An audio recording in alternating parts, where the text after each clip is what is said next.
આજે મુખ્યમંત્રી ભૂપેન્દ્ર પટેલે સુરતની મુલાકાત દરમિયાન માર્કેટ યાર્ડનું લોકાર્પણ અને વિકાસ કાર્યોનો શુભારંભ કર્યો. પ્રથમ માળે નિર્મિત માર્કેટ યાર્ડથી ટ્રાફિક વ્યવસ્થામાં સુધારો, સ્વચ્છતા, પાર્કિંગ અને સુવ્યવસ્થિત વેચાણમાં સહાય મળશે. કૃષિ અને વેપાર ક્ષેત્રને મજબૂત બનાવતી આ પહેલને મહત્વપૂર્ણ ગણાવી છે.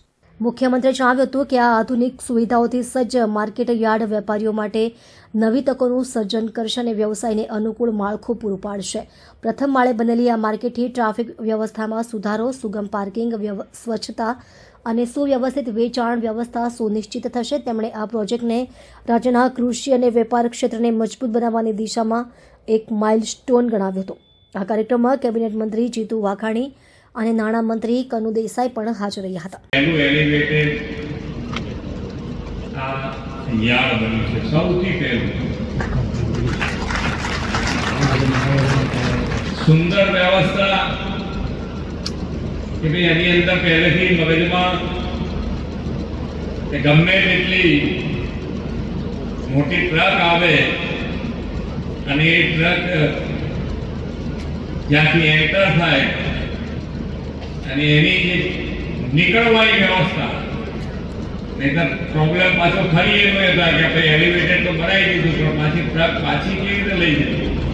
બંનેની વ્યવસ્થા સાથે વિચારીને આ ખૂબ સુંદર યાર્ડ બન્યું છે. એનો લાભ સૌથી વધુ ને વધુ ખેડૂતો લઈ શકે એવી ખૂબ ખૂબ શુભેચ્છાઓ. આજના આ કાર્યક્રમમાં આપણા યશસ્વી વડાપ્રધાન શ્રી નરેન્દ્રભાઈ મોદી ઇન્ફ્રાસ્ટ્રક્ચર અને ટેકનોલોજીના મહત્તમ ઉપયોગથી ખેડૂતોને વધુ ને વધુ કલ્યાણ કેવી રીતે થઈ શકે તે દિશામાં હર હંમેશ પ્રયત્નશીલ રહ્યા છે.